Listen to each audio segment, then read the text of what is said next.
Bonjour et bienvenue sur Créer ta réalité, la chaîne qui t'aide à libérer la culpabilité pour enfin prendre ta place. Je suis Julia, coach thérapeute et j'aide les femmes sensibles à réécrire leur histoire et à gagner en autonomie pour acquérir confiance et pouvoir de décision. Je pense que se connaître et se comprendre sont les clés d'une vie épanouie. Je t'aide sur les thématiques suivantes: hypersensibilité, gestion des émotions, somatisation, image de soi. Aujourd'hui, nous allons parler de l'angoisse de séparation. Avant de commencer, je souhaite remercier Anne-Claire qui m'a laissé le commentaire suivant. Je vais utiliser le même mot que j'ai employé lors de ma première consultation avec Julia, waouh!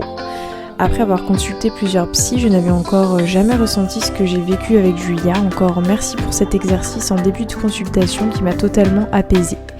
Je me suis sentie comprise, échange profond, constructif, écoute active, très professionnelle et elle est très forte.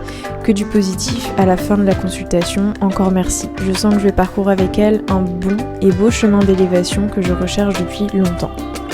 Eh bien écoute, merci Anne-Claire, c'est vrai que c'est très agréable de travailler avec quelqu'un qui a vraiment envie d'avancer, qui est active et qui met en place tous les exercices que voilà, je peux proposer pour lui permettre tout simplement de retrouver sa propre autonomie.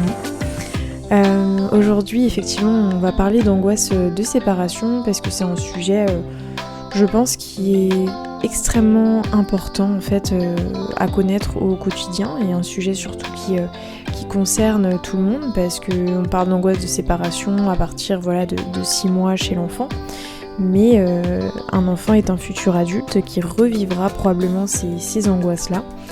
Donc c'est important quand même de pouvoir en discuter dès à présent. Aujourd'hui, nous allons parler de l'angoisse de séparation parce qu'elle apparaît pour la première fois lors de la toute petite enfance et elle peut être synonyme de déprime, voire de dépression à l'âge adulte. Nous allons la décrypter ensemble. Selon la psychologie de l'enfant, un bébé peut grandir et traverser les différents stades de développement qui se présentent à lui, dans un besoin d'émancipation en étant amené à une forme de séparation progressive qui est rassurante, sécurisante et saine pour lui. C'est-à-dire que le but d'élever un enfant, c'est aussi de lui permettre de déployer toutes ses capacités propres pour pouvoir tout simplement faire face et traverser des épreuves qui vont lui être envoyées. Baignant dans un amour inconditionnel, il aura aussi besoin dès ses 6 mois de goûter à des premiers interdits de l'ordre de la frustration. Ça lui permettra de comprendre qu'il y a un cadre et qu'il fait partie d'un environnement général dans lequel il n'est pas le centre unique de l'attention. Ces frustrations bien posées, elles sont tout à fait rassurantes pour lui et l'amènent à comprendre qu'il fait partie d'un système dans lequel il est un membre à part entière. Cette prise de conscience pour lui, elle est violente parce que depuis sa naissance, tout est confus entre ce qui lui appartient, ce qui appartient à l'autre, ce qui est de l'ordre de l'extérieur ou même de l'intérieur. Entre contenant et contenu, l'enfant peut être un petit peu perdu.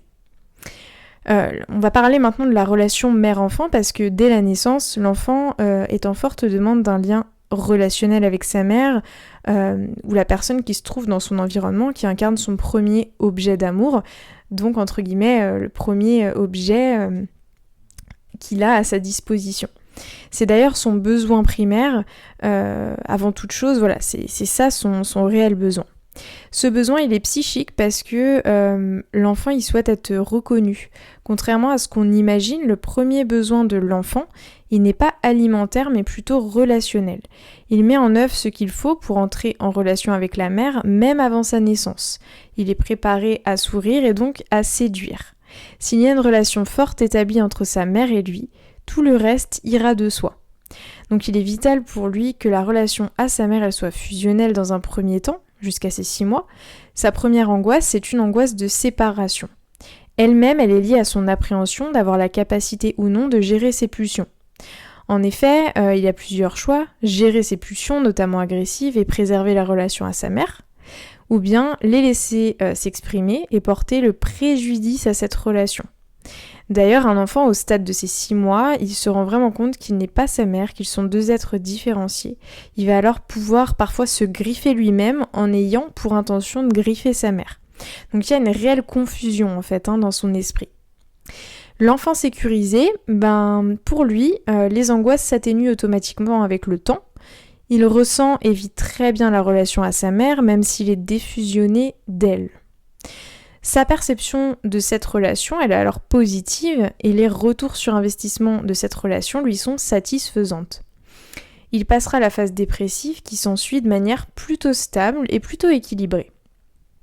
L'enfant insécurisé, lui, déjà ça va dépendre du comportement que sa mère a avec lui, mais aussi de la perception propre de cet enfant. En tout cas, il y aura une phase dépressive très importante lors de ce premier stade de sa vie, donc à ses 6 mois. Il vit cette angoisse prédominante de séparation comme un choc vraiment traumatisant. Il pourrait ne pas réussir à préserver la relation à sa mère. Il y a 2 solutions qui s'offrent à lui. Lui exprimer une très très forte agressivité ou retourner cette agressivité contre lui-même. Donc comme on l'a vu avec l'exemple du fait de se griffer. Tout ça c'est pulsionnel, c'est instinctif, c'est émotionnel chez un enfant qui n'a pas encore l'âge de la raison. Il n'y a pas de raisonnement stratégique, il peut notamment être en demande d'attention et d'affection, en quelque sorte en alternance de révolte et de demande quant à ce que lui apporte sa mère. En tout cas, ce qui va être important de garder en tête, c'est que l'enfant il est clairvoyant. Ce qui se passe dans le psychisme de sa mère est plus parlant que son comportement. Alors c'est vrai que s'il ressent une peur, par exemple de l'abandon chez sa mère, elle ne pourra pas le berner. Il aura accès à ses ressentis à elle, et même si son comportement montre le contraire, lui il aura accès à la vraie info. Un enfant, il est hyper connecté à sa mère à tel point qu'il ressent ses émotions, surtout quand celles-ci elles sont pas exprimées. C'est pour ça que l'angoisse de séparation, elle peut être exacerbée si c'est un problème pour la mère et que la charge émotionnelle associée à cette angoisse, elle est très forte. On peut penser que le traumatisme d'un enfant qui se sent séparé de sa mère de manière violente, sous un plan affectif, relationnel, alimentaire, que ça peut l'amener adulte à avoir des phases dépressives plus marquées. Ça effectivement c'est un constat, voire même, à passer des périodes plus spécifiques de dépression.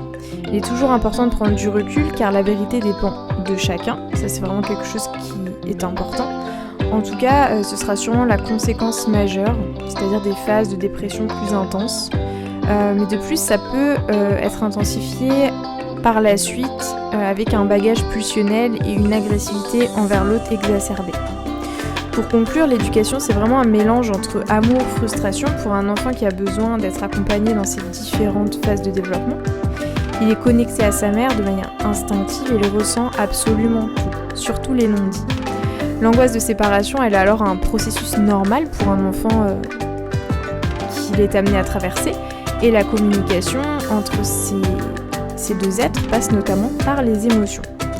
Donc il semble qu'un élément fondamental à garder en tête, c'est le fait qu'une mère qui fait son maximum sera forcément soumise à la perception que l'enfant a de la relation à elle. En ce sens, cet élément sera toujours indépendant ou non de ce qu'elle offre à son bébé. Merci d'avoir écouté ce podcast. Je vous recommande pour alimenter votre curiosité et votre envie d'aller plus loin, le livre « La sécurité émotionnelle de l'enfant » du docteur Anne Reynaud.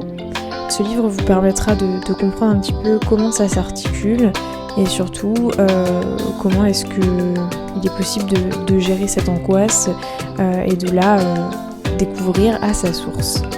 Vous retrouvez les notes de ce podcast sur www.créertarealité.com, tout attaché et sans accent. Apprends à comprendre les mots de ton corps en t'abonnant à la newsletter. En plus, tu recevras ta méditation de guérison. C'est avec plaisir que on se retrouve sur mon compte Instagram créer.ta.réalité pour partager plus d'informations. À très très vite.